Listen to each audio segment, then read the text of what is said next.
apple, rye, and a little bit of coal.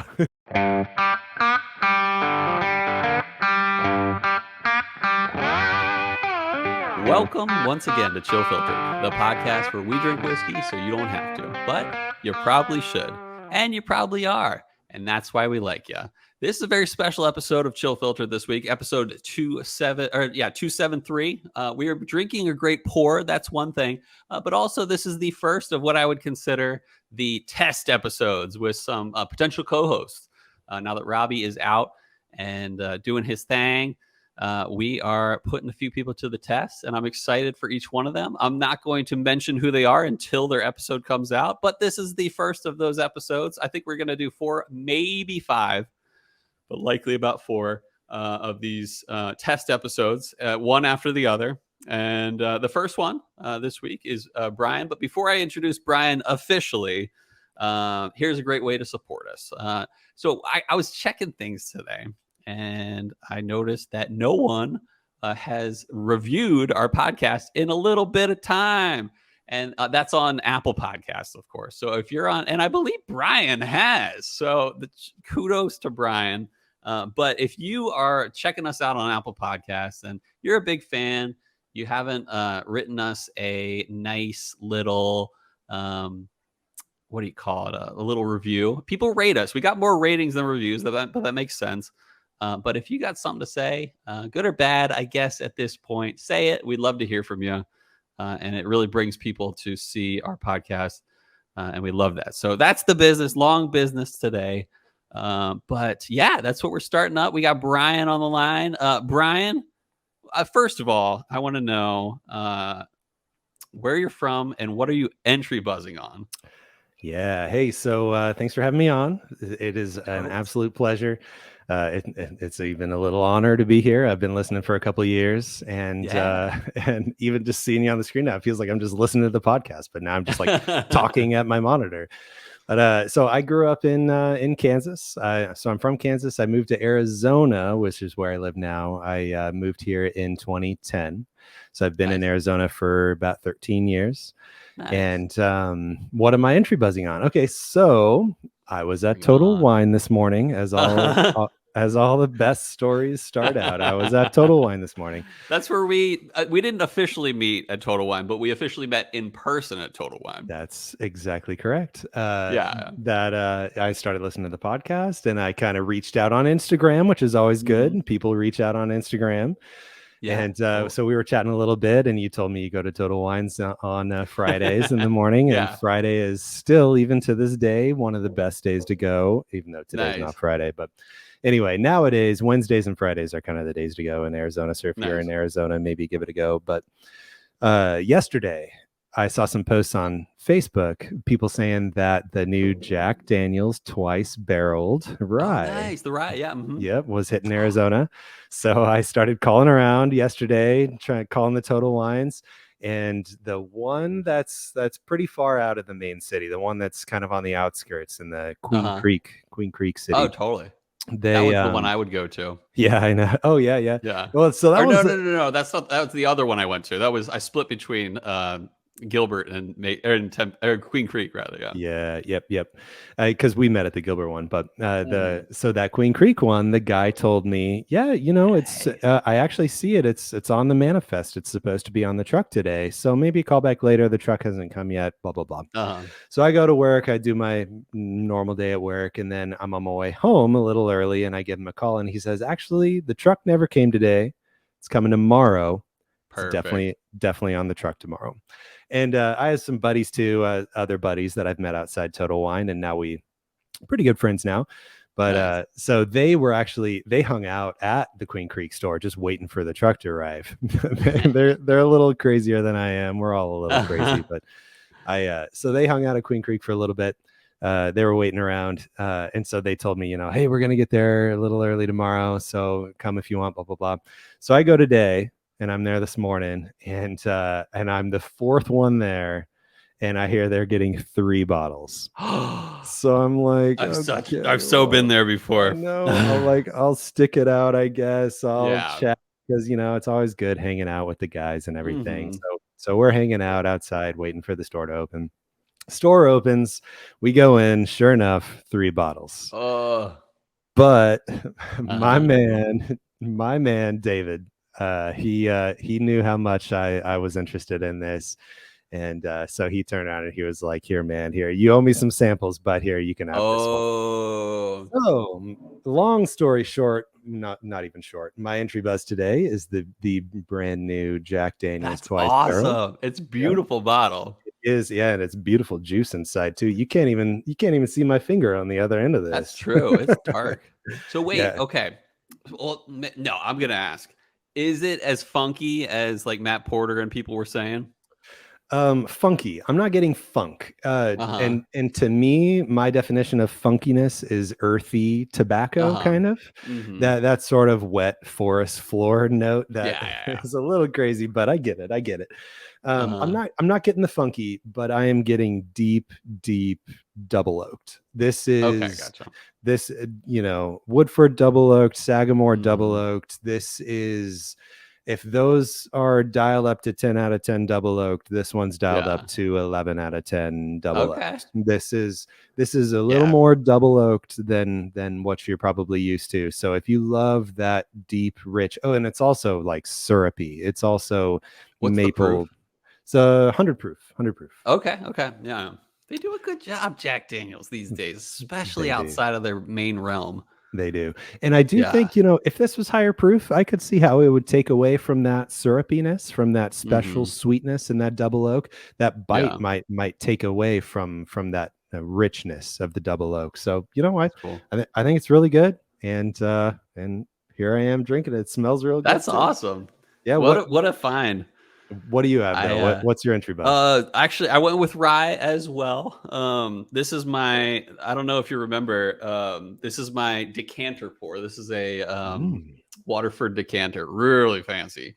I saw one of these for sale, like a vintage one for like $300 the other day, and I'm like, this was a dang. gift from my father-in-law. Shout out to Tracy. Um, but this is my typical decanter pour, and it's Sazerac 6, Baby Saz. Nice. So it is I was before you even hopped on the like the stream, I was just thinking like this is potentially, in my opinion, the best value rye. Like if you were to say like, you can get it for like $30, 35 at the most, at retail.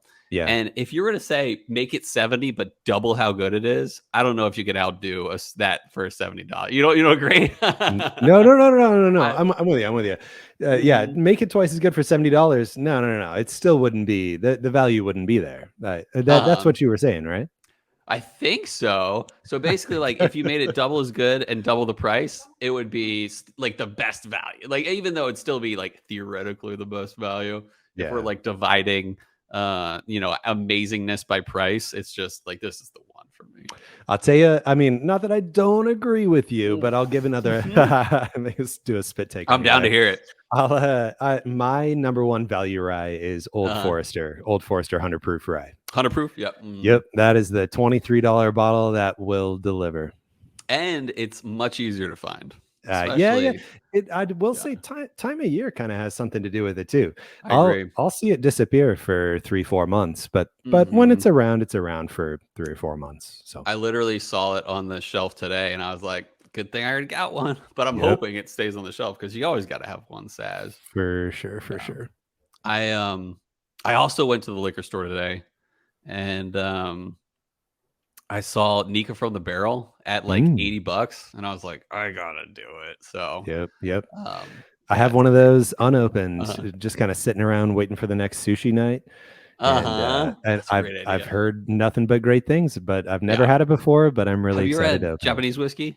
Yeah, and Okay, actually, good. not a lot, Okay. but the I have a bottle that I bought. My in-laws were having a sushi night, and Nice. like build your own sushi night. We'll I get love some that. tuna from AJ's, a nice grocery Hmm. store, and make our own sushi. And so I wanted to get something that was pretty good, pretty Yeah, totally. yeah, a little special maybe. And so I found this brand called Kaio, Oh, yeah, I've seen K it. Yep. K A I Y O, Yep. and they have a peated version. So it's a peated Japanese whiskey, and I I really love it. liked it. I don't have a lot That's to great. compare it against, but I thought it was super Wait, so solid. that's so far that's the only one though? I mean, actually, come to think of it, that might be the Uh-huh. only Japanese whiskey I've ever Oh had. man. So like I've heard great things about Kaio, and like I've never had a Japanese whiskey that let me down. Yeah. Oh baby. But like If once if you only I start knew building up, someone with a Yamazaki 18. If yeah, only. exactly. Exactly. Actually, I'm down to hear that because I do have to courier a sample of this out soon of the Yam 18 I recently snagged Yep, yep. at retail, which is like stupid expensive, but it's like talk about value. It's almost worth $600. I mean, and look how Um, excited you are too. Like yeah, exactly. there's And it's like, there's sentimentality yeah, there. I swear that's one of Robbie's absolute favorite whiskeys of all oh, for time. sure. I know Robbie's gonna be jealous. Yep, yep. Yeah, so I need to one of the other test episodes we're gonna be drinking that one. Nice. And so I'm looking forward to that one too. But yeah. So but even if Yamazaki 12 or Hakushu 12 or Nika like Yoichi releases, they're like, I mean, if you like Kaio, like I imagine it's just a step up from that because it's what I love about Japanese whiskey is it's always complex and really good with ice, which is not usually how I'll drink it. Like if I'm not gonna pour like only for the episode am I gonna pour Yamazaki 18 over ice, but I can assure you, having not even tried it yet, that Yamazaki 18 with ice is phenomenal. Just Hmm. by my experience with Japanese whiskey and even my experience with Yamazaki 18. But Yeah. no, it's good stuff. I'm glad you're at least gonna do it once over ice. Oh Because yeah, you you gotta. gotta know. Because Yeah. otherwise how you're never gonna know. And then people will hate on you for that, and I don't get much like hate on for like Good. trying it that way. But like some people, like my prior boss that I worked for that whiskey bar I used to work at, Hmm. like he will. That's a hill he'll die on. Is like whiskey is not meant for ice, Hmm. and but I'm like. You got to try it. You got to find out. And even if it's like the last little dregs, you just quick add a little ice into it. So, Yep, and love you know, the previous uh, episode, Found North. yeah, it I'm was just blanking as on the name good. because I'm just the best with names, but Nah, yeah. his opinion Oh, Nick Taylor. on Yep. ice, yeah, Nick, yeah, Yeah. just do whatever you want with it, man. If Yeah. you bought this bottle, put ice in it. If you and you know Exactly. what, I was wondering if he was going to hit on this as he was talking about that, Mhm. but if that's what gets you to buy the Found North, if your favorite Yeah. whiskey in the world is Found North over ice, If you like it with ice, yeah. yeah, heck yeah, Found North wants Yeah. you to buy more Found North. It is even if you're Mhm. going to put it over ice, like do what you want with it. If that's Yeah. what makes it sell, that's what makes it sell. If that's what makes you buy it, do it. I'll say this. It's kind of a funny thought because I was like, as a whiskey seller, yes. But as a bartender, like it's hard because yes, you're selling whiskey. But if someone comes up to you and says, like, hey, I really want like I'm trying to think like I really want like old blowhard or something like that, like orphan barrel like release that's like really rare, really expensive, really old, but I Uh, really want it on ice. I'd be like, basically what I would do is like, I am happy to give you ice, but I really need you to try it neat first, especially if yeah, it's your first time drinking it. Like I really need you to figure out first if it's worth being neat before you dump some ice in there. yeah, But that was kind of my thing yeah. I about mean, that is like, that is I'll a give you what you caring need. bartender. That is a very Totally. caring That bartender. was Yeah, me. That was right. and that was I'll be honest, that was the best part about being a bartender was like just talking and caring and showing people whiskey. Yeah. So, um that's a cool entry buzz. I was encouraged. Yeah, cool. It's cool to see that. Like that's a Yeah. cool story too. I was excited to show you what that was. Yeah. Oh, one other thing. This week, listeners, actually, Brian is very much behind all this stuff. This week, we are going to, like I mentioned last week or whatever week, we're going to send out some invites for Discord. And I'll tell you this, listeners, if you're like on the fence of maybe potentially installing a new app and being a part of this Discord community, I have loved it. And it's not one of those things that you like need to check in on every time you get a notification. I actually don't get notifications for Discord. I just check it here and there and I'm like, oh, Bryan or Sean. So far, we got Bryan and Sean, and that's because we haven't sent out the link. It would be more if I did my job and got on Patreon and put the link out. But Bryan is doing a great job setting that up, the Discord community, and I love it so far. And it's not like high commitment. And so if you're thinking about potentially hopping on the Discord, whether you're Patreon or not, hit us up on Instagram, or we'll send out that link to Patreon this week. So thank you, Bryan. Yep, not a problem. And yep, seconded, of course. You can participate as much as you want to participate. You can turn all your notifications off. You can just pop in every time you buy a sweet bottle and you just want to have somewhere to tell people, dude, look what I just bought. I just found this bottle at retail. You just hop into the Discord server, go into the shopping channel and just post that picture in there and be like, look at this, guys. Yeah. And we're all down to see it and all down to be a little jealous. Yeah, for sure. Let me think, Bryan. Is there anything else I wanted to ask you before we get into things? How was your... Oh, yeah. Tell me. So you had an interview this week. Yeah. I want to hear about it. Yeah, I did. It's... Was it today? No, it was yesterday, actually. Okay, cool. So, I wanted to make sure that I had 2 interviews in 1 week. 2 very interesting life moments for me. It's always good. This one's the easy one. That one, I don't know. I did have an interview yesterday. I'm in a very technical position right now. I'm at a company where we make missiles and rockets, and me specifically, I'm an electrical engineer, and I designed the radio frequency, the comm systems. So that wireless communications link that will relay all the data of what's going on inside that rocket back down to the ground to be received on the ground. That link is what I help design and make sure that it's going to work as the rocket flies that way really fast. Nice. So the position that I interviewed for is more of a management role. Mm-hmm. It was a chief engineering role, so it oversees all different aspects of engineering. So right now I'm kind of specifically electrical engineering in that RF world. The chief engineer role is it oversees electrical as well as mechanical and guidance and navigation and thermal and all sorts of other aspects of engineering, just to make sure that the program that we're all working is headed in the right direction. And everybody's making the right design decisions to get to the end goal when the project's over and we deliver that to whoever our customer is.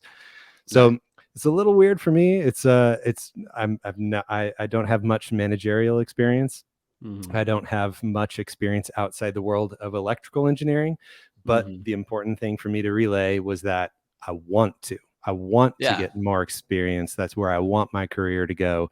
So it'll be interesting to see if they're interested in having me come on to be in a learning role. And I don't think I said this explicitly, but the role is for a deputy chief engineer. So it really is like a chief engineer in training. So I'll have plenty of opportunity to work underneath the current chief engineer, who I already have a really good relationship with. I think if he's listening to... No, he's not listening to this. No, I'm kidding. Anyway, I'll have plenty of time to study under him and understand decisions that are made and why those decisions are made, and a lot of FaceTime with the customer and making sure that they're getting everything that they're paying for. Totally. Yep. So do you feel like you did a good job at the interview? I do. I feel I feel very fulfilled. I feel like I did the best of my ability. I feel like I came across well. I felt like I was as genuine as can be for here's where I want my career to go. And here's what I want it to be. And here is who I am right now. And, I'm not trying to, you never want to try to make it seem like they're like, oh, talk about a time when you had this hard decision to make, and you try to wedge yourself in. Like there's this weird example that almost kind of works. Like I tried to be I tried to be as genuine as possible, because if it works, I want it to work naturally. So Mm. I'm very happy with the way this is going to go. If it goes one way or the other, it doesn't matter to me at all, because I'm very, very happy where I am right now. That's cool. And the culture is fantastic. And Love by it. the way, one of my coworkers, 3 cubicles down from me, is your old buddy Brandon. Yeah. And Brandon is the reason why I found this podcast. Brandon is the one. Right. At work, he told me all about it, and he even gave me. You had some cards; they were like business cards. I want to say it was square shaped and everything. Yeah. So he gave me one of those cards, and that's how I subscribed to the podcast. Hey, and started shout out to Brandon. And oh wait, hold on. Can I ding? Yeah. Oh yeah, that's right. So double ding to Brandon because today is Brandon's birthday. Happy birthday. Okay, so Brandon is really good at texting people for their birthday. Like he'll literally reach out to me and say, "Hey, it's Beck's birthday today." Yep. So while you say that, I'm going to text him. Double checking the calendar, double checking. Yes. Today cool. Today is Brandon's birthday. So, okay, I know a guy, I'm not going to mention your company, but I know a guy in a different state who works for your company. Okay. And he works with rockets and radio stuff. Cool. Is it possible you know him? Like, I know it's a huge company. Yeah, it is a huge company. And our group, our RF group, we're very, we only work on projects that are from our location. Gotcha. So rarely do we work with other personnel that are even RF related. Rarely do we actually reach out to other companies. Cool. Yeah. But so it's very unlikely that I know, but that'd be really cool if I did. Well, I'm going to throw out a name. Randy Janka.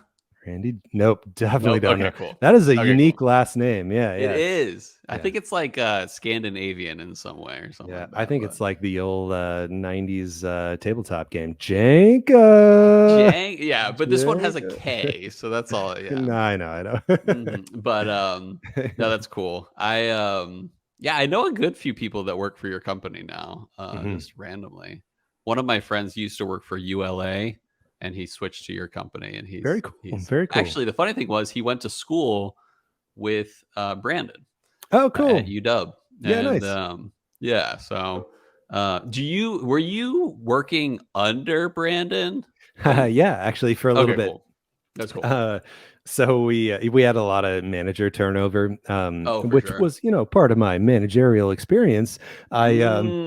When we were in between managers, I did a lot of work delegation, and nice. work would come down the pipeline, and I'd say, this person doesn't have too much on their plate. Let's give it to that person. Oh, that's some good experience. I know it was, yeah, and that came up in the interview. Don't you worry. Nice. But anyway, part of that manager turnover was Brandon.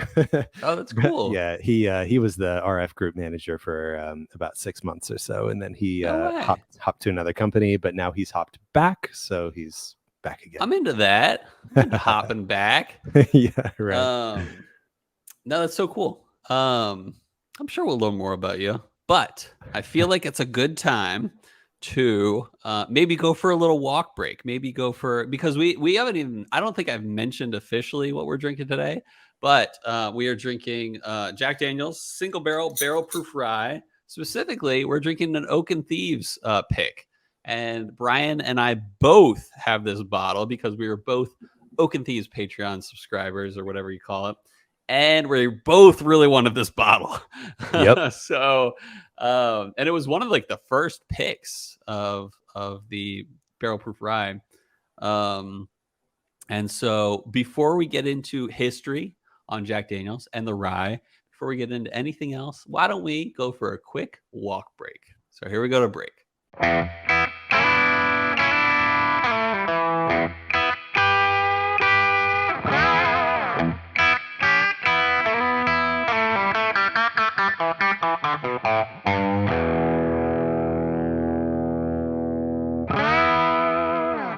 Hey, Bryan. Yes? Do you know what garbanzo beans are? I have no idea. If you don't know what garbanzo beans, have you ever heard of chickpeas? I have heard of chickpeas. Chickpeas are what garbanzo beans are, but they're cooler. So anyway, what's your opinion on chickpeas? I really like chickpeas. My wife really likes chickpeas. I put them in chili. They're delicious. They're hearty. They're chewy. I love them.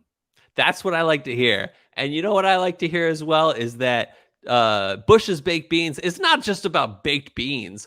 They're about all beans, and garbanzo beans are beans too. So I want you to check out on bushesbakedbeans.com/chillfiltered, not only their baked beans, but their garbanzo beans /chickpeas. Yeah.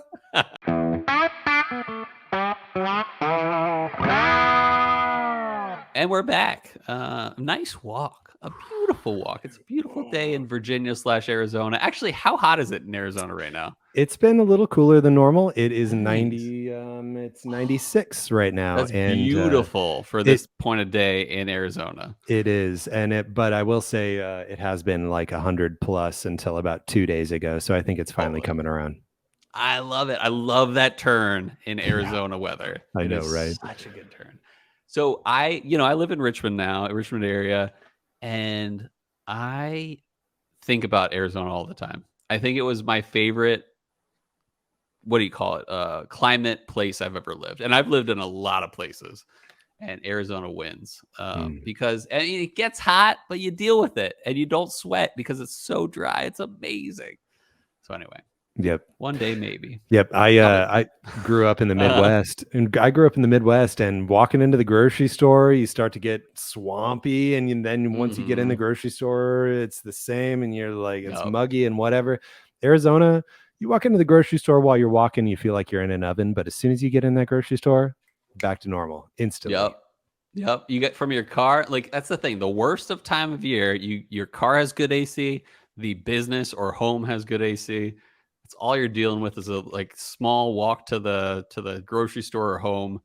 Otherwise, it's and then in the best time of year, it's the best. Yeah. So. And you small walk to the grocery store or whatever. If you don't get in about 90 seconds, you just die because it's too hot. Yeah. But as long as you get in 90 seconds, you're not even bothered. Yeah, not at all. So move to Arizona, everyone. Some big notes to get to this week. Not many. One, I appreciate all the support from our listeners during this transitionary time. And even talking about my dad, I really appreciate. Even Bryan reached out and other people reached out about my dad, and I really appreciate that stuff. One thing is, speaking of hard times, next Friday, or rather this Friday, this Friday after this episode comes out, we're doing a drink along, but it won't be your typical drink along where it's me and Robbie on YouTube Live. It's actually going to be a Google Hangout. So we're going to, talk with people, and I don't have to talk to myself during the drink along because Robbie's not joining. This will be me talking to you guys and you guys talking to me back in audio, not just typing in the comments. So keep an eye out for that. We're going to send out the link for the Google Hangout. We'll take as many people as who want to join. We're down. So it might be like 3 people. And if it's 3 people, it's going to be awesome. So keep an eye out for the link for that. And I thought I'd title it, Come Cheer Cole Up. So keep an eye out. Today, we're drinking, as I mentioned, Jack Daniel's Single Barrel Proof Rye, the Oak and Thieves pick, which is basically the podcast guys. But we'll get into that. Thus far, we've only done 4 episodes related to Jack Daniel's. Episode 13, early on, we did old number 7. We did episode 56, a Single Barrel Proof Tennessee whiskey. About 100 episodes later, episode 153, we did the 2020 special release, similar to what we're drinking today, but it was their 2020 Single Barrel Proof Rye. But it wasn't the exact same thing. It was close. It's probably going to be very close, but it's definitely not the exact same label. This is anyway, yeah. So we where did I leave off? And then we did one more episode. Oh, okay. The 4th episode was not too long ago where we drank. Actually, Bryan sent these in. Jack Daniels 10 and Jack Daniels 12 for episode 251. So we'll get into some Jack Daniels history, background stuff. We've done a little bit before, but it's been a while since we went into like the basics of Jack Daniels stuff. So Lynchburg, Tennessee, started up 1875. That's old. But the man, Jack Daniels, was actually born in 1850. And the dude loved his dad, but he did not much like his stepmom. And when his dad died in the Civil War, he ran away from home and met a guy named Dan Call. Dan Call was a preacher and distiller, and he had a slave named Nathan, but he went by Nearest Green, who was his master distiller. After Nearest was emancipated after the war, he still worked with Call, and taught Jack Daniels all he could about distilling. And if you look up pictures of Jack Daniels and Nearest Green, dude, they look like some legit dudes that are like working cool together. Like they just have this like look on their face. It's like, we're the real deal. It's kind of cool. Eventually Call and Daniels started their official distillery. And in 1875, or that was in 1875. And in 1884, not too long after, Dan Call, he stepped out of the business for religious reasons, as he was a preacher, first of all. And then Jack took over. And eventually Jack Daniels' nephew, name of Lem Motlow, I don't know, took over after Jack Daniels died. And the cool thing is that, well, not the cool thing, the worst thing in the world is that Prohibition happened first in 1910. And that's not normally what people think of when they think of Prohibition. They think of 1920, but Tennessee had Prohibition before the national Prohibition. And they made it a state law to ban distilling and drinking whiskey even before the 18th Amendment hit on the national level. So they tried to expand. Jack Daniels Distillery tried to expand from St. Louis and Birmingham, Alabama.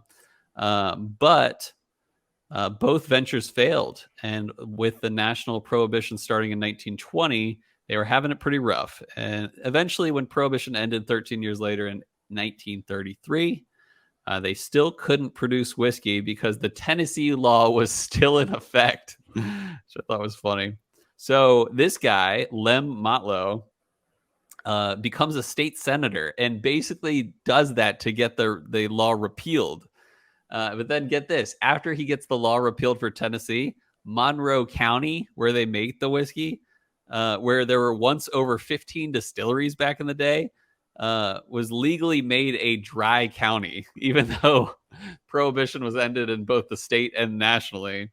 It was a dry county, which meant in this case, Jack Daniels Distillery could make the whiskey, but couldn't officially sell it within the county until 1994, when they were allowed to sell commemorative decanters in their gift shop. I remember so that's this. the loophole. Yeah. And so it's basically like this. First, Tennessee won't let them. Then the country won't. Then the country backs down, but the state won't. And when the state backs down, the county won't, which is very funny. Anyway, in 2015, Jack Daniels started selling the single barrel proofs, but not their ryes, rather their Tennessee whiskeys. And remember, there are some rules to being a Tennessee whiskey. In a nutshell, it's that one, it's made in Tennessee. It must have 51% corn in terms of the grains used. It must be distilled to no higher than 160 proof, barreled at no higher than 125 proof, aged in new charred oak, bottled at no less than 80 proof. So far, 100% bourbon rules. But then it also requires these days the Lincoln County process prior to aging, which is where it's a process where the distillate is passed through maple charcoal prior to aging. And we talked about the what was it, like Jack Daniels has like a 7-foot charcoal like stack, and then Dickel has like a 13 foot or something like that. Yep. Dickel would ensue the Dickel jokes. Yeah, exactly. I love that episode. I look back at that Dickel episode we did, which we only did one, and And I just remember when I got Dickel in my eye. Yeah, and that was one of the I feel like that was soon after I started listening too. I think it Oh, was like nice. maybe like 5 or 6 episodes in or something is when you got Dickel in your eye. You guys were in Vegas then for Yeah, we some were in reason? Vegas. Yeah, we Yeah, yeah. recorded a few episodes from Vegas, and Nice. that was, I think, the first one. And that was, I Nice. just love in person recordings because there's so much more of a vibe and like Exactly. just the electricity there. So, Yep. so unless of course the Tennessee rules, unless of course you're grandfathered in to being called a Tennessee whiskey before the rules went into effect. It went into effect in the last 20 years, I think, but I don't remember exactly what year. But the ones that got away with it without doing the Lincoln County process are Benjamin Pritchard, for example, which is called a Tennessee whiskey. But they didn't want to do the Lincoln County process, but they got away with it because they grandfathered in. But the question is, do they use the Lincoln County process for the rye? And apparently the answer is yes. So I found that out. So let's talk about what we're drinking today. What makes it special? Jack Daniel's single barrel proof rye, Oak and Thieves pick. It's got the cool barrel. What do you call it? Necklace on it for mine. I'm sure yours had one. Yep. Yeah. I've got one too. It just clanks around a lot. I know it's kind of annoying. That's cool. It looks good, but it's kind of annoying. It also, you realize that it's like a individual pick as opposed to like a single barrel. Yep, which of course the single barrels just come out, but this one was selected. First off, this is a single barrel and every barrel is different. Secondly, it's cast strength, so the uniformity of barrels gets even more thrown out the window. These are going to be similar, but you probably get a very different notes when it comes to differences between barrels. Luckily, Bryan and I have the same barrel. Some of these releases even get to hazmat level, like above 140 proof, which is super cool. It is a rye whiskey, and Jack Daniel's has been known, I don't know the exact one of this, but some of the ryes usually look like a 70% rye, 18% corn, and 12% malted barley, which is a very high rye mash bill, if you ask me. There is no age statement here, but it's assumed between about 6 to 7 years, which is pretty similar actually to the 2020 release. Did you ever get a bottle of that, Bryan? The 2020 release? No, I didn't. Okay. I've tried it, and it's phenomenal. It's like it's phenomenal. But no, I never got a bottle. Yeah. So I was checking Reddit or something. I think it was Reddit, and it was like AZ whiskey or something like that. And one day someone's like, it was in what's that city? It's like south of Phoenix. Ahwatukee? Like, no, even further, like South Mountain or whatever they call it. Yeah, sure. Is that what it? Yeah. So like it was like in the ghetto though, and someone's like, "Hey, this liquor store in the ghetto," which basically was one of those liquor stores that like you have to ask for the whiskey and they'll pull it off the shelf for you. Yeah. And they're like, and so I booked it. It was like a 40-minute drive from Gilbert. I booked it there. Spent more than I needed to, but not more than I wanted to. It was like 150 or something for a bottle of that, and I was like done. Yeah. And so got it. I finished it since, but it was very good. At first, it was a little scary, and that's my worry about this, to be honest, is that sometimes Jack Daniel's needs to breathe a little bit.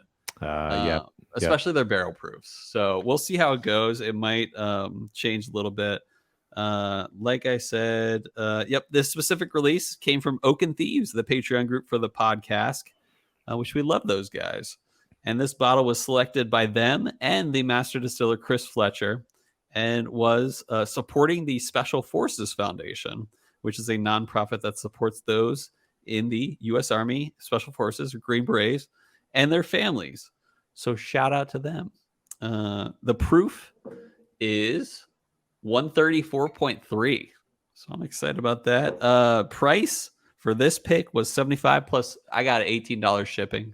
I bet Bryan got about the same. I don't even remember, but probably, yeah.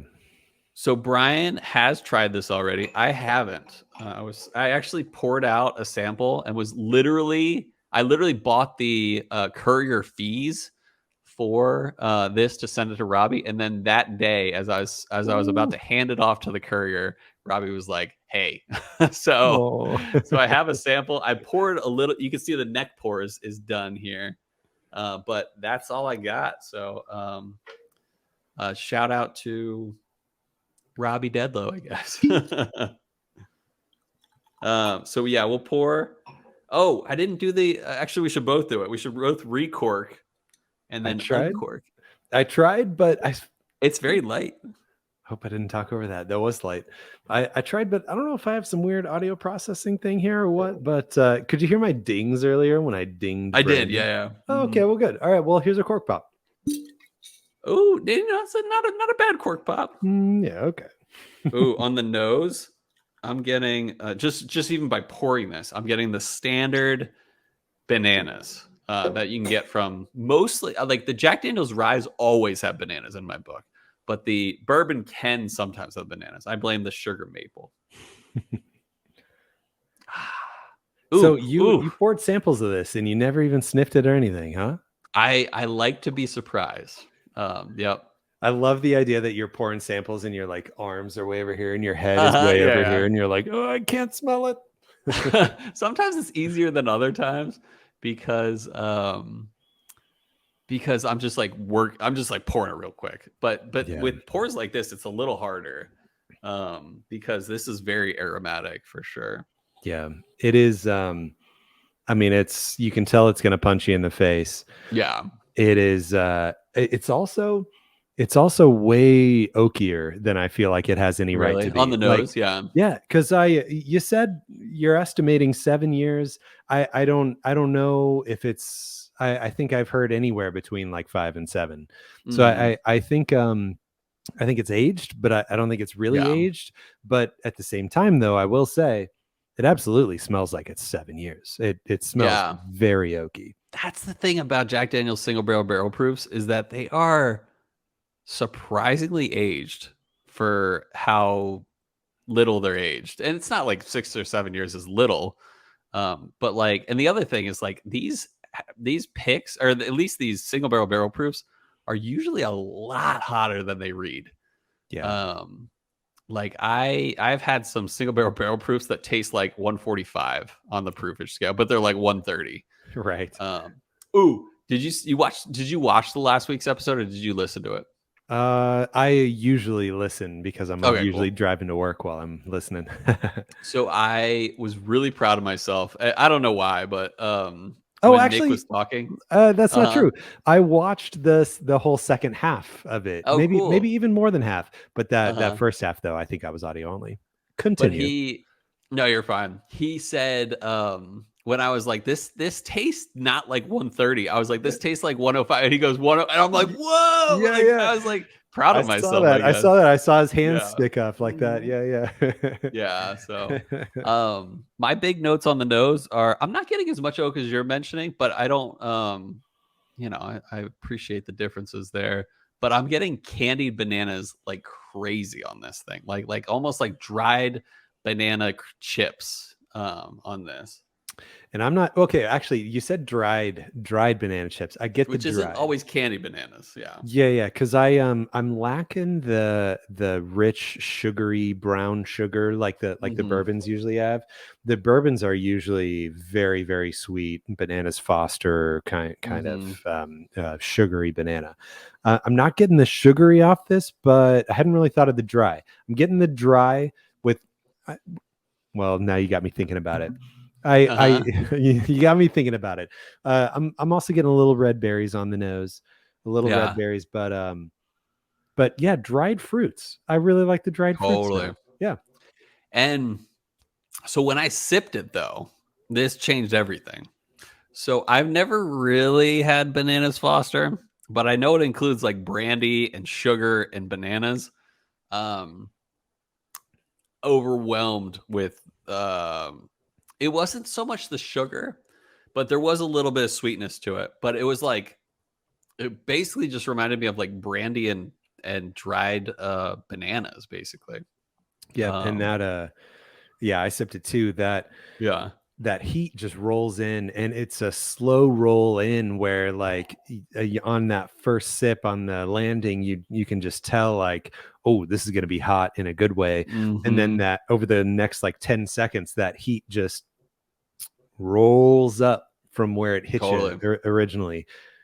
It's Yeah. yeah, it's heavy. It's heavy. Yeah, and that's the other thing is like heat is definitely a pro or is a big player in this game. You need to take this one slow. But also my first note, I mean my first thought when I sipped it was like my mouth felt like talk about a mouth feel. Like this will coat your whole mouth with just a little bit of oak, like a little, it'll dry your cheeks out a little bit and like your tongue will feel it. This doesn't happen on many whiskeys, but it definitely happens on this where it's like almost drying out your mouth in a wet way. I don't know. It sounds Yep. weird, but I get the dry, I get the tannic. It's like after you've swished it around a bit and after you swallow it, your tongue kind of sticks to your cheek a little bit. totally. It's that dry tannic feel where Yeah. that Tannic's a good note because it's that kind of, yeah, it's not exactly, it's like one of the tannic, a tannic wine where you're drinking where you're like this is what I think of tannic sometimes. I think of like oaky in a way that's dry. yeah.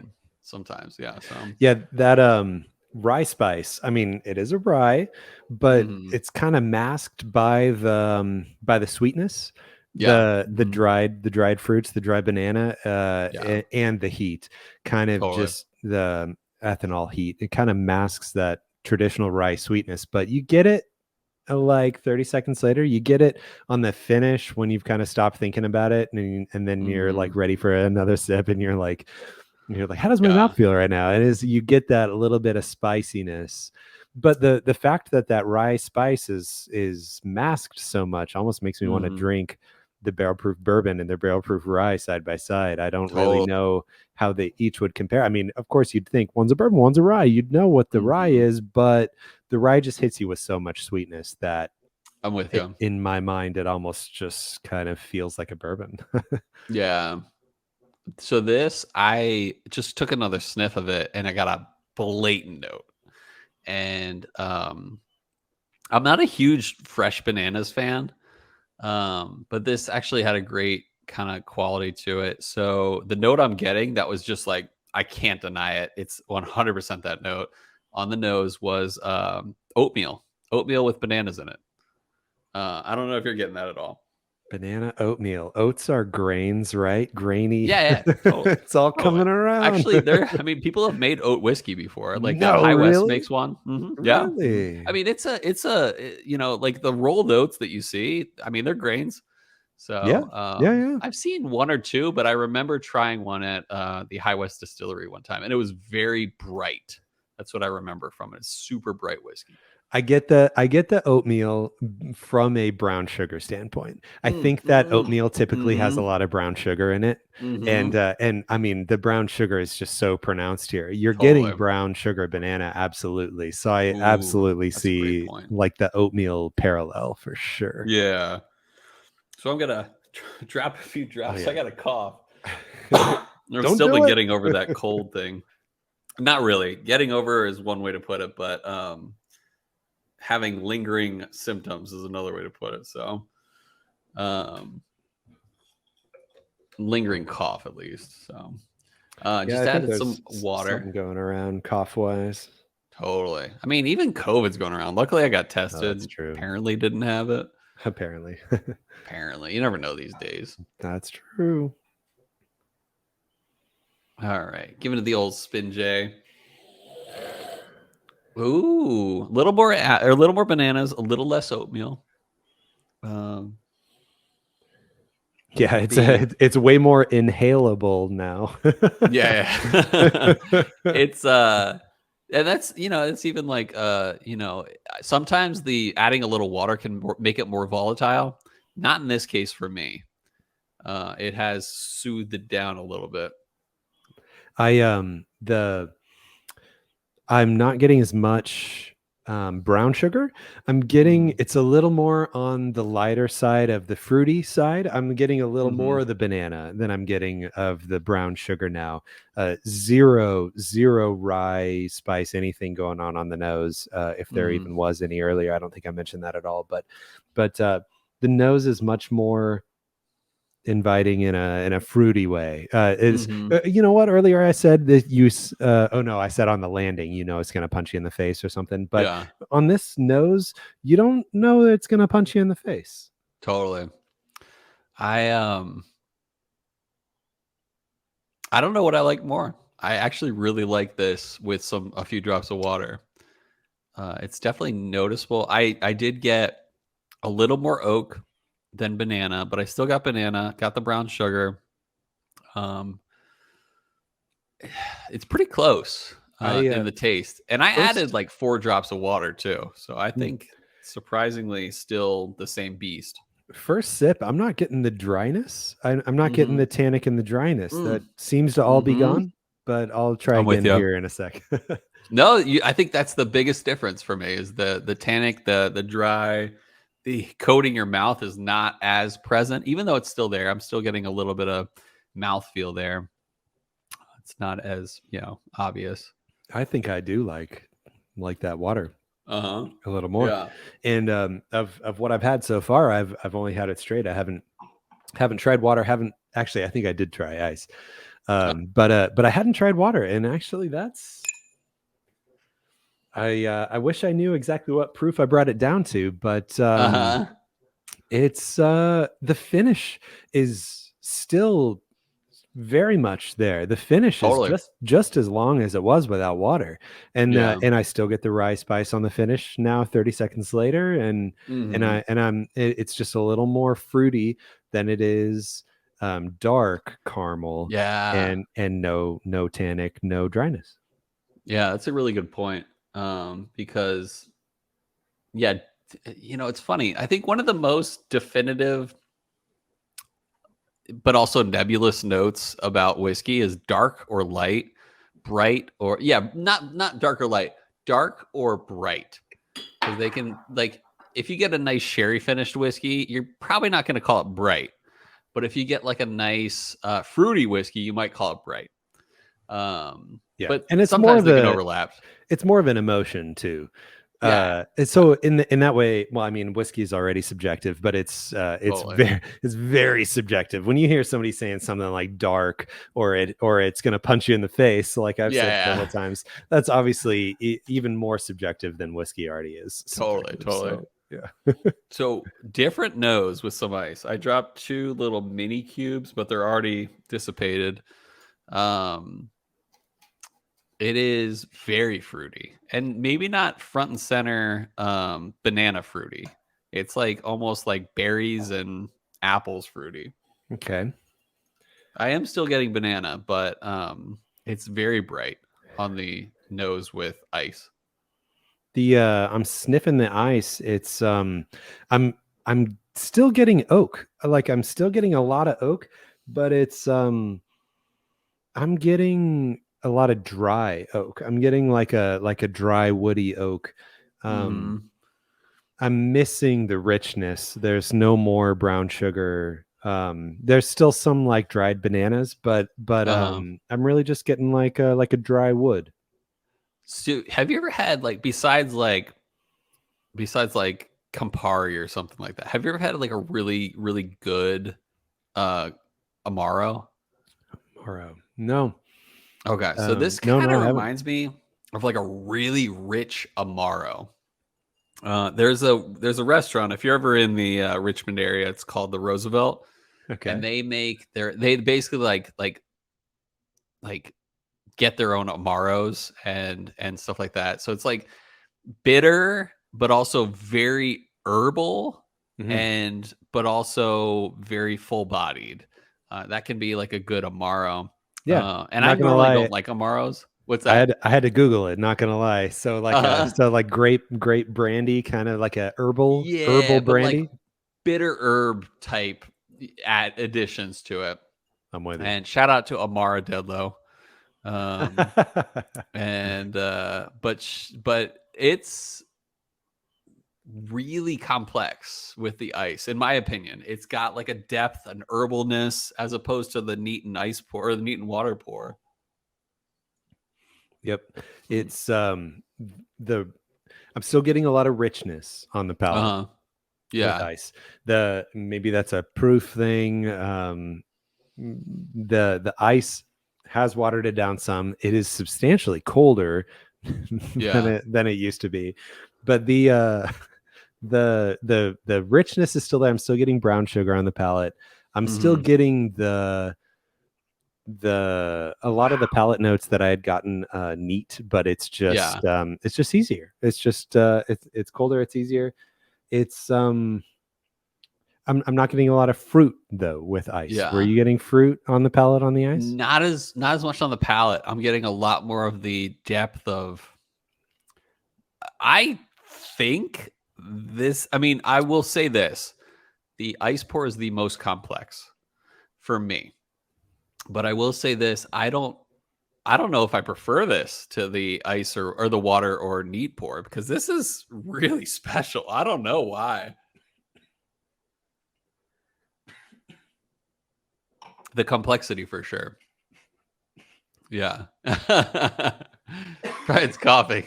It happens. It happens to the best of us. I hadn't even taken a sip. Oh, rough. Recently. Uh-huh. This is all just me not operating like a normal human should operate. No. Speaking of which, Brandon, your coworker, he reached out and said, "Thanks, Cole." So, yay. Yeah, exactly. Yay. We love you, Brandon. I understand what you mean by complexity, because the ice hasn't diminished the richness.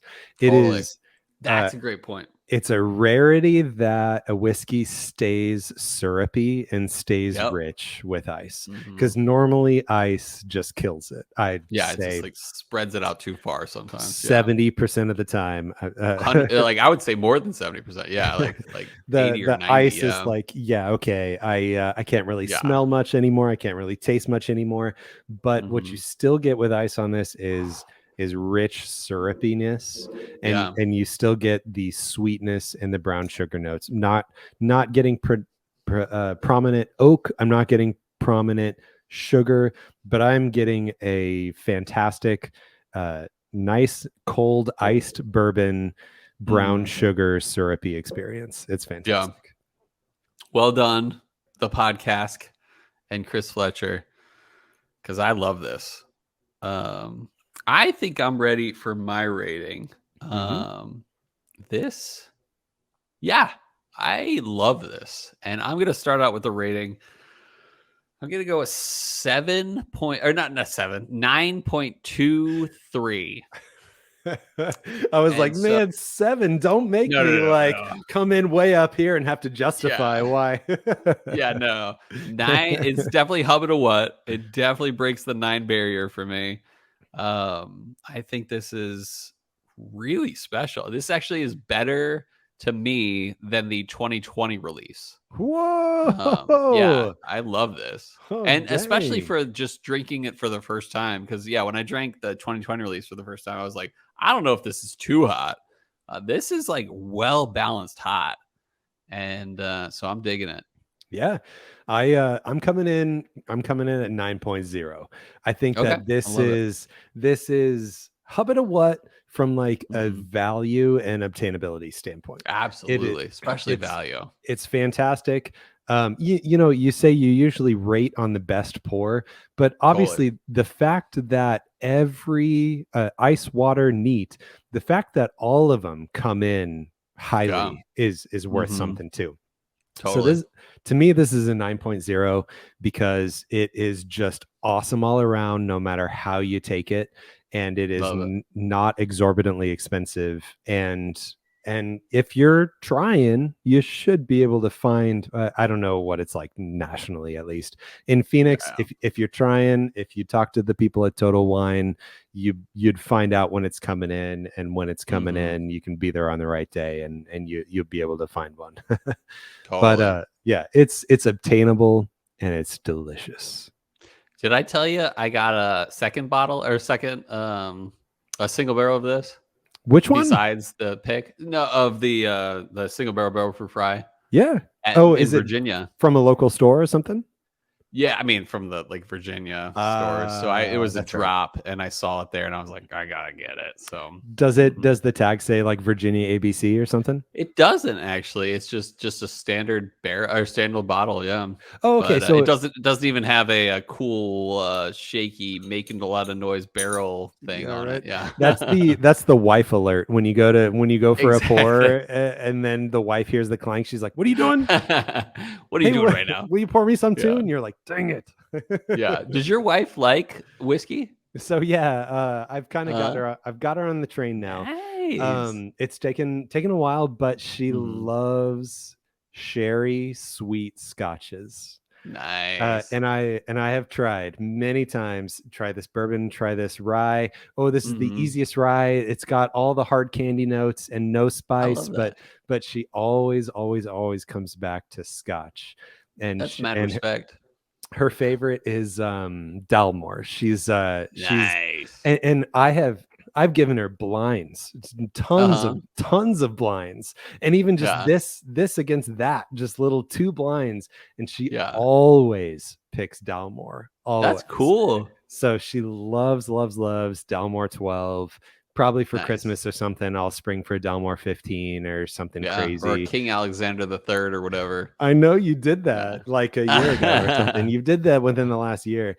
But Yeah. my Total Wine has Dalmore 18 in the box. I can't remember how much it Ooh. is, but I gotta go fit. 200 probably. And actually, Yeah. what I realized recently is the Dalmore Uh, 15 is, well, I think anyone please correct me on this. Join uh, our Discord. Tell me how wrong I am. totally. But the Dalmore 15, I believe, is the exact same as the Dalmore 12, just more aged. Uh-huh. Same sherry finish. Yeah. Oloroso, pretty sure. Probably. Yeah. Oloroso, pretty sure. But anyway, it's finished in the same barrels. It's anyway, it's just 3 years Just a more. little longer. So that's her next step is Dalmore 15, I Nice. think. Yeah. Has she ever had Glendronach? Yes, Okay, so she Glendronach. prefers Dalmore to that. Glendronach. Let me just Google that real fast. I'm No, like, you're good. I'm pretty sure I got that as a recommendation from you previously. Uh-huh. And Oh, Glendronach is my favorite. I In don't terms of sherry finished yep. scotch, yeah. I don't remember why, but I am 100% certain that I've given her two blinds and two for Uh-huh. two, 100%. she Nice. she picked the Dalmar over the Glendronachs. And I So like, Sean, go ahead. no, yeah, Sean Ciaro and I are both thinking, has she been exposed to Richard Patterson yet? No, I'm not even sure I know who that is. So he's like I think he's the master blender of Dalmore, and he is so funny. Oh Like he yeah? is like, oh my goodness! You just look up Richard Patterson, and you're having a good time on Okay.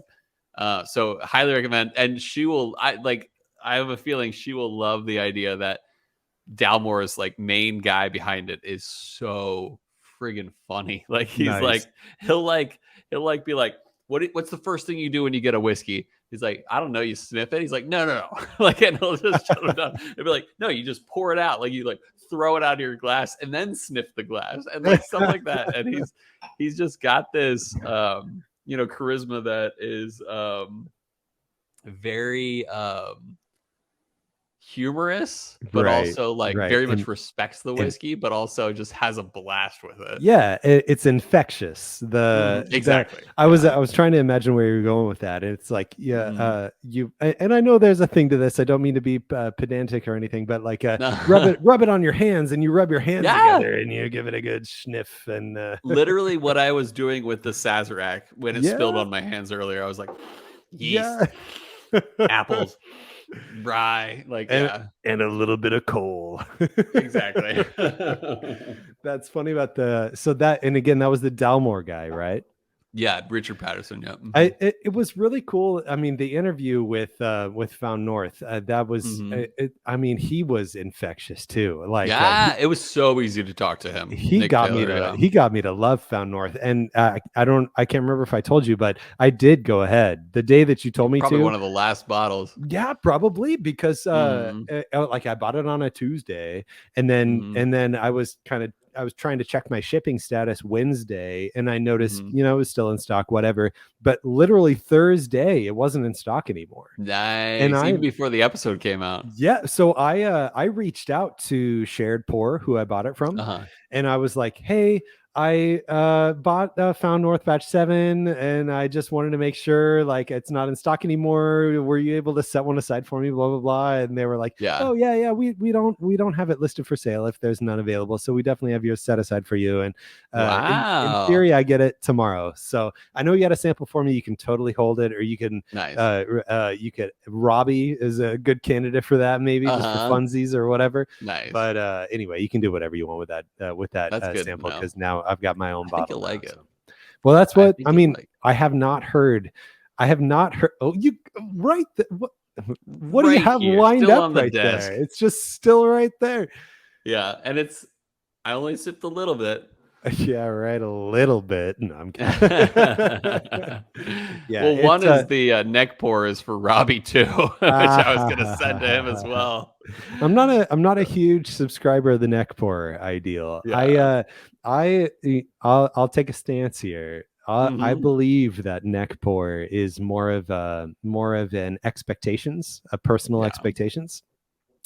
You never know what to expect on the first neck pour. Totally. You never know what to expect. You don't know how it's going to hit you the first time around. And it could change.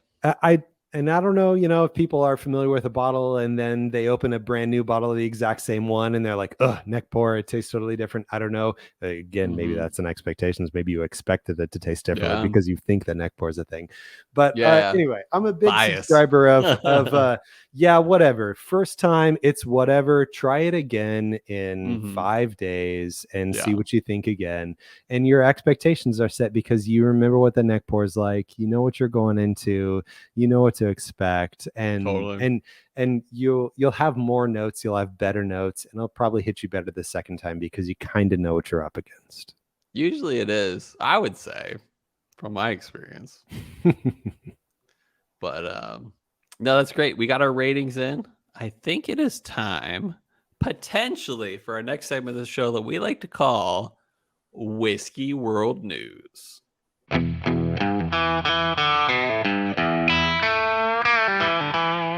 All right, this segment of the podcast is called Whiskey World News. I'm going to read an article called Buffalo Trace Heads Across the Pond. Didn't write it. Going to read it. Love you, Robbie. Here it is. Written by Julia Higgins. So later this year, Buffalo Trace will put down roots in London, bringing its whiskeys, wares, and a real taste of bourbon country to the city in a move that's the first of its kind for any American distillery. Buffalo Trace's new 2,000 square foot location will be on Long Acre in London's Covent Garden, in the West End neighborhood famous for its shopping, restaurants, and theaters, about 1 mile east of Buckingham Palace.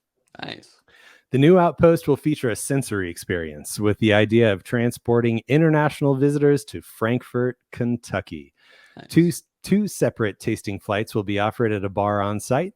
The first flight, Taste of the Trace, will offer pours of Buffalo Trace bourbon, Sazerac rye, and the distillery's bourbon cream, as well as a sampling of its bourbon and ginger ale cocktail. The second tasting, Tradition and Change, will skew higher end and focus exclusively on bourbon with pours of White Dog Mash No. 1, Buffalo Trace, higher end, Eagle Rare 10-year-old, and E.H. Taylor small batch, and a Buffalo Trace old fashioned. Nice. Aside from the tasting experience and sharing how its brands are made, Buffalo Trace Distillery London will also feature a retail component where Londoners and tourists will be able to purchase merchandise exclusive to the new location.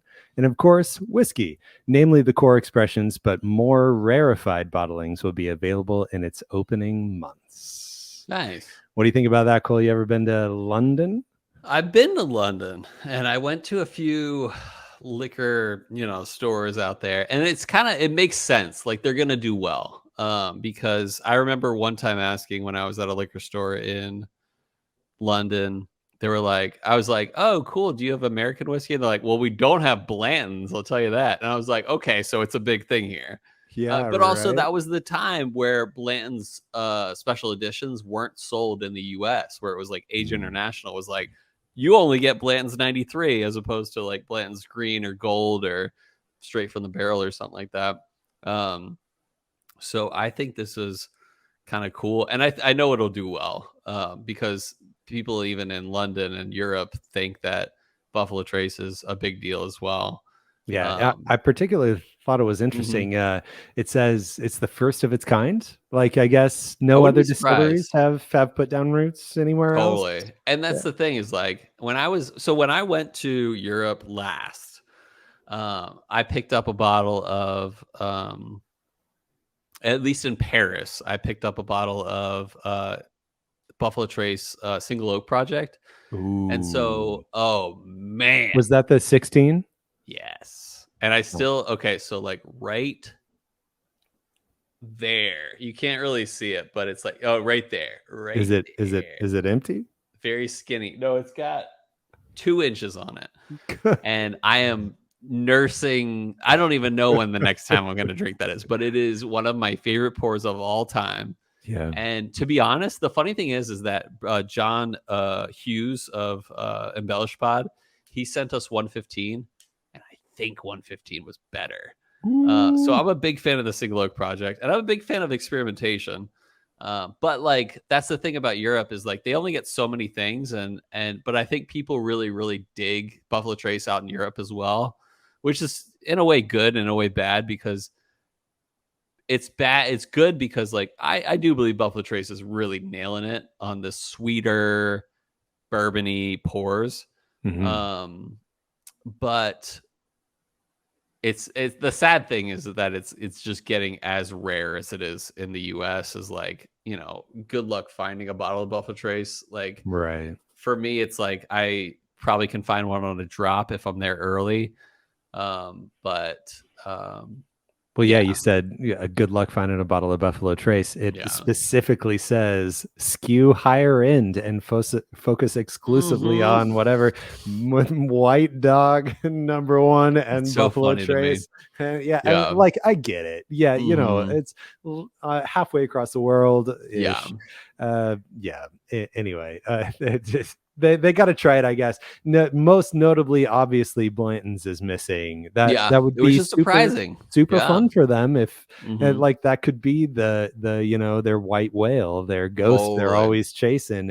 If this Buffalo Trace store had a Blanton's every Yeah. month or something and they could have some Hmm. fun dealing with that, then they'd get to experience what the rest of us experience all the time. Yeah. Let's go wait outside the Buffalo Trace store Totally. And that's 2 the hours funny before they thing. open. Exactly. And that's the funny thing to me is like I saw this not maybe this exact article, but I saw something mentioning this they're opening something in London and I was like they're going to do well. Like it's funny. Like people really dig Buffalo Trace and I can't blame them. I Yeah. love everything they put out, and Right. I'm truly like a fanboy. But at this point, it's like no, I've realized there's more to whiskey than Buffalo Trace, but I still love everything Buffalo Trace puts out because Yeah, I like a sweeter bourbon, like totally. appley bourbon. So yeah. And marketing wise, I mean, once you've kind of Mhm. dug in as like the epitome of American bourbon Totally. whiskey, like that's what statistical likelihood Hmm. people internationally are most likely going to know the name Buffalo Trace if they Yeah. know any other name. So Totally. of course this is going to be something super fun and popular. Yeah. When I went to London last, I went to this one bar in Soho, I think it was called. I don't know. But they had just that week gotten bottles of Pappy 15, Pappy 20, and the 12 year and the 10 year. They didn't get a 23. Or no, I think they did, but I did. So, okay. How much? So, you have you ever had Pappy 23? So no, and actually to be clear, I've never Uh-huh. had any Pappy. Oh, I've never had any Van Winkle. really? My buddy David, Uh-huh. who let me have this twice barreled rye, he's Yeah. the only person I know with a open bottle of anything, and Wow. it's the old Rip 10. Now, Totally. like obviously I owe him now That's for crazy. letting me have this twice barreled rye. Oh But man, I anyway, would have poured something out for you.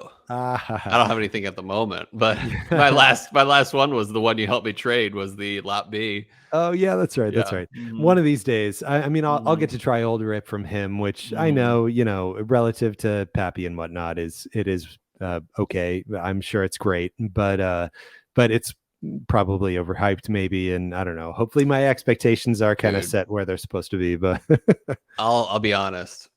They're great. oh yeah, Like, I mean, how could they but not they're be? not Like, they're truly not the holy grail, but right? they are Okay, all good. yeah, Like even the 23 is not even over oaked. yeah, And it's like I yeah. got to try that when I worked at the bar Ooh. in Richmond. So Like I'm okay never trying Pappy 23. I'm yeah. okay. Yeah. I've heard mixed reviews and over Mhm. oaked, and I know you're particularly susceptible to over Yeah, oaking. but I didn't think it was. Yeah. Exactly, exactly. Mhm. But I Pappy 15, absolutely. If I were to just look objectively at the Mhm. stats and what's the Yeah, proof and what's the age, I like Pappy 15 seems like it's gonna be something that's the most up my alley. totally. I will absolutely try it at a bar Yeah. sometime or something. Mhm. It's just it needs to be my birthday or whatever, or birth of a first child or something. I don't know. What's the most you would spend though on a Pappy 20 for example? A pour of Pappy Yeah, 20. mhm, a pour. Yeah. Well, okay. So, what's the most I would spend? The Mhm. most I would spend is probably like in the low 100s. Okay. And if that's not what the going rate is, then Mhm. that's cool. I'll just never try it then. Like I'm not gonna So stretch for it or whatever. totally. You wanna guess how much I spent for it in London last in 2019, right before COVID? Do I have to convert to euros? No, I'm kidding. Uh, What is it? What is it? they were about the same. They were like 1.1 or something like that. So I've spent 35 euros, I think, on What? yeah, which is about like 40 or so bucks. Damn. And I was like, and then I want to say no, they didn't. That's what I remember. They didn't have 23, but they did have 15 and 20, and the 20 was 35, and I'm like, done. And they literally got it that week. And I was just talking to the bartender. I'm like, dude, this is crazy. And he's like, yeah, it's crazy. You're the first Yeah. to open this bottle. You're like, do you have any And rooms available here? I'd like to stay. yeah, seriously, dude, they had some good stuff that week. And that being said, I loved the 20. I Ooh. thought it was fantastic. Wow. And it was funny because I had the 20 when I worked at that bar. But this was even better for some reason. Like it was, I don't know if it was the vintage or just the fact that I was trying it at a bar as opposed to working at the bar. It was so good. So Yeah. I had to Google it, but Mm-hmm. Pappy 20, 90 proof. Pappy Uh-huh. 15 is 107, right? Mm-mm. Am I I don't think crazy? so. Well, I think they're all 90. clearly I just have no idea. No, it's all good. But I But always I was had a under the full impression that bottle of the 15 at one point. But oh it's yeah. done. It was Well, done as of like 2016, 2017. of course it's done. I mean, of all the bottles to just drink and finish, Yeah, that's the one. totally. I did Google it though. Pappy Was it 15. one of Pappy 15 is 107. Yeah, yeah. I had no idea. But the fact that you tried 15 and 20 next to each other and you enjoyed the 20 and it's 90 proof, I mean, that's saying something. That Well, must I have don't had know if some I definitely substance didn't to it. or no, I did at one point try them next to each other because when I worked at that bar, the someone came in and was like, line them up, Pappies. And I'm like, I'm gonna need your credit card right now for that first. And yeah, they lined them up and I got to, legally I was not able to drink that whiskey, but I drank that whiskey. So Yeah, right. Yeah, yeah. You can always say yeah. you spit it into a Yeah, spittoon or spit it right something. out. I was tasting it, yeah, something like that. Right, right. So, but yeah, I like that article. Thank you so much. Any Nice. any thoughts yourself that you haven't mentioned already? No. I think it's super fun that Mhm. they're branching out. I mean, if there was some London whiskey company that opened up down the street, heck yeah, I'd be there Yeah. on opening day. Like Mhm. I want to try anything and everything. Yeah. I love comparing things. I love trying anything. Oh, yeah. I want to know what everything is like. Yeah. So I want, if London whiskey, bring it on. Yeah. I guess it's time for our next segment of the show that we like to call What Whiskey Would You Choose? And Brian, you have a prepped What Whiskey Would You Choose? And I have an answer already, but Oh, I want to hear what it is. I So if you don't never. remember, do you remember it? I do remember it. Okay, good. But I never prepped an answer for myself. Mm, I was so excited about my question that's that the fun of it. yeah, Yeah. while you're answering, Yeah. I'm gonna have to think real hard about this. Yeah.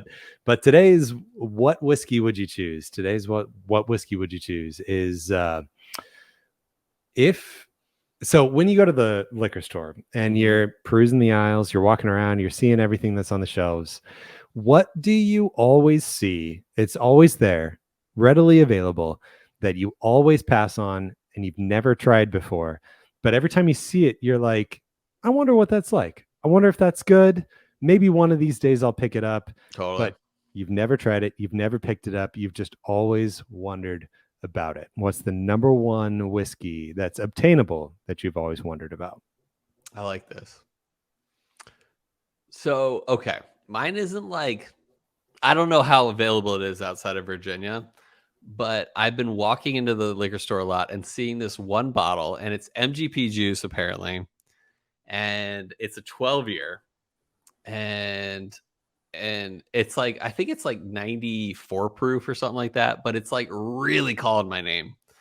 And I don't know how available it is otherwise, but I have seen it for weeks at the ABC stores. And mine is, it's called Hooten Young. Have you ever seen this? No, I've never heard the So name. it's like, I just looked it up to double check. So yeah, HOOTEN Young.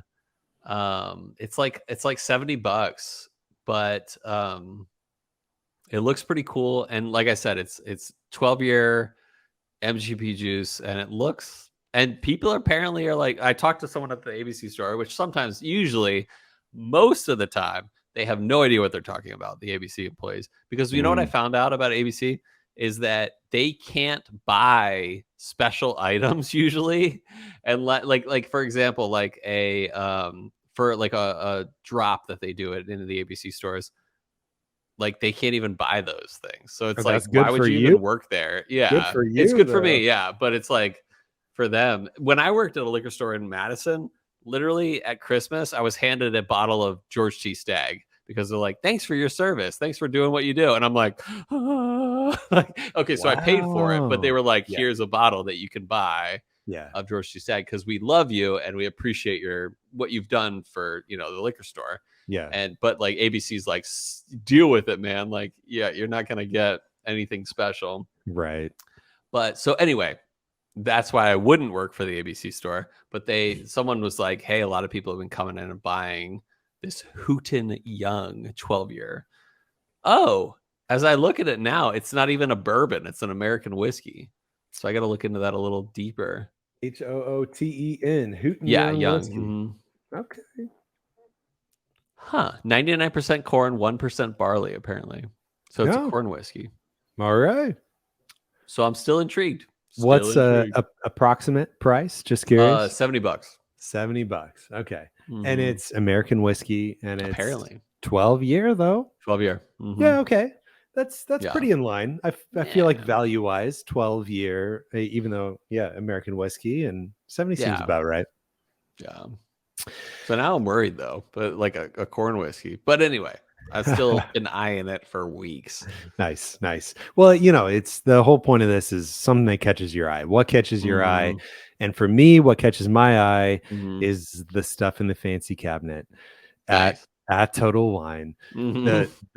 The one that catches my eye in particular is Fourgate. Have you ever heard of Fourgate? Totally. No, I totally have. There's what is it? Bourbonoutfitters.com always sends me emails about Fourgate, and they have a lot of cool finishes and stuff, but Yeah. I've never tried it. And Never. they do batched releases Mhm. because, and I know this because every time I walk by and I look at it and I know they're at 26, 27, or Oh, wow. 25. They're right around there right now. I Mhm. don't know Yeah. what the absolute latest is, but I know they have batched releases. I know that they have non-batched releases. Yeah. I don't know if it's technically a store pick or what. I've been able to sample from friends. I've tried an Amburana finish Oh, nice. and I've tried a Mizunara finish. Nice. I don't know if those were Good? batched releases. They were Uh-huh. very, very good. They were Very very, very, good. Okay. but I will say MSRP, and again, it's at Total Wine, so it's at Mhm. MSRP ish. I do Yeah, feel they're like close. Arizona prices are a little higher than what I hear A around. little bit, but not But much. Yeah. in Arizona, it's like 215, 220 or something Mhm. for a four gate, which is very expensive. Yeah, it's Don't get still me up wrong. there. That is Mhm. uh, obviously it's too much of a commitment. I haven't wanted to just bite the bullet on one of these, Yeah. but I've tried them and I know that they're very good.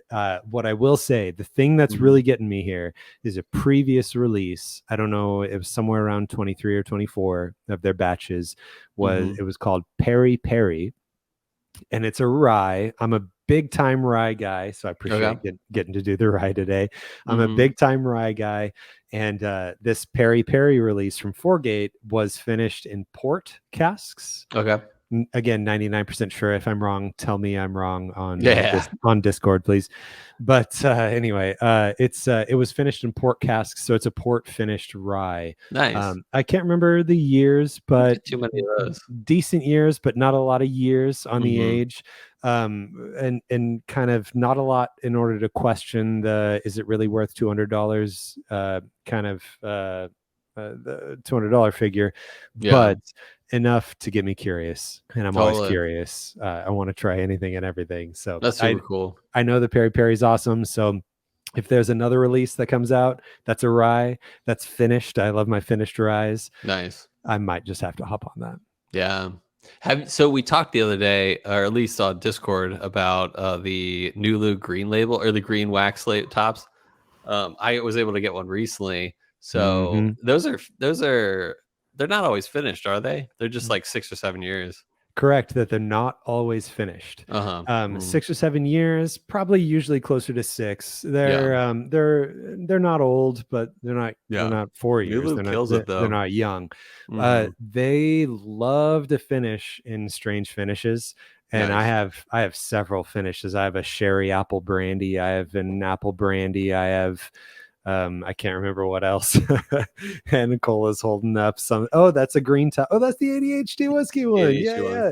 And I Uh, have like an inch and a half left on yep. it. Yeah. That was a drink along too, right? So That if was you a good drink subscribe along. on Patreon to the drink along tier, Exactly. you'll get to drink This along with was us. Peachios, if I remember correctly. Yeah. It was so good. Yeah. And if I remember correctly, to toot my own horn, I was the Uh, one who said peach I'm into that. during the I'm drink into along. that. Hey, I love it. Anyway, yeah, the Nulu green tops, I love them, So and good. I love them because to come full circle all the way around to the funky Mhm. note idea, Totally. that funky a little bit of tobacco note. I get that on the Nulu green tops, which are straight rise. The green Mhm. tops, to my knowledge, are always straight rise. Yeah. And I did a lineup not too long ago Mhm. of Nulu straight rye. I had Sagamore 107s Oh, nice. or what? Sorry, 114 Okay. store pick 7 year Nice. rye and a couple other ryes. I think I had an Old Bones. My buddy Josh sent me Okay. a 10-year MGP Old Bones rye. Okay. You know, Sagamore's MGP and Nulu's Mhm. MGP. This Yep. Old Bones is MGP. I love to do comparisons like this. That's And cool. so I lined them all up, and sure enough, that Nulu came out on top. Still, Yeah. that Nulu has So just a good. little bit of like tobacco, earthy, funky compared to the rest. Mhm. And that the Sagamore's got that traditional Yeah. cherry Mhm. MGP dry, kind of hard candy sweetness. Yeah. But Nulu's just hit me in the right place, so I can't ever pass one up when I see one. Shout out to Nulu for killing it in the rye department. I've had the apple brandy finished rye that ADHD whiskey did, and that was good. But like, dude, their ryes are so far as I've had them, they're I, great. So I might have I'll let you alluded to know. this. I might have Uh-huh. alluded to this earlier, but from Shared Pour, I did go ahead and grab a backup along with the Found North Nice. of this Nulu rye Nice. that's double oaked and Ooh, then PX sherry finished for like interesting. 8 or 11 months. I can't remember how many, PX too. but That's a hot one. Yeah. it is oaked and then double oaked again, and then And PX then sherry sherry PX. after Yeah. that. Yeah, and it's not a blend. Yeah. It was Yeah. barrel, And it was rye, you said. and it's a rye, and it's 50 Interesting. 59% or something. Wow. It is just flavor for days. That's Rich sweet. sherry flavor. I like that. When my friend he reached out about the green top or the green wax label or the green wax, whatever you call it. There was also another one on there that was a double barrel or double oaked rye. And I was like, all I know is that the ryes or the straight ryes are so far have very much pleased me. And it was a little Hmm. more expensive. It was like 110 or something like that. Yeah, But I was I'd pay happy to get 110 it. for that. I'm with you. Yeah. Yeah. I'll let you know how it goes with the Yeah, new one yeah, once I and crack compare it it. against the ADHD too. Let me know Yeah.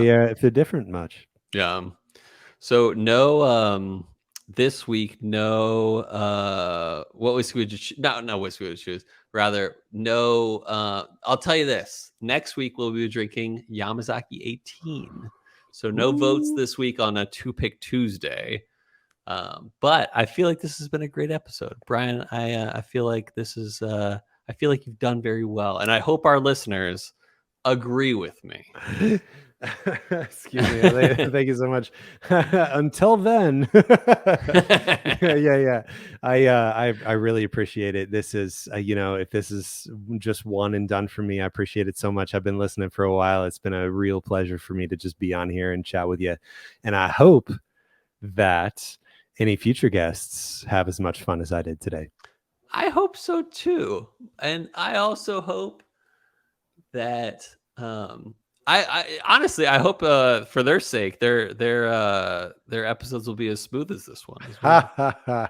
Well, I hope that everyone, the next time you go into that liquor store you usually go in, you find that bottle you're looking for. Hey, I'm into that. But most of all, listeners, I hope that our love of whiskey lifted your spirits.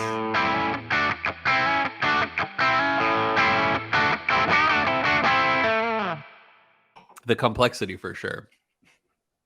Yeah.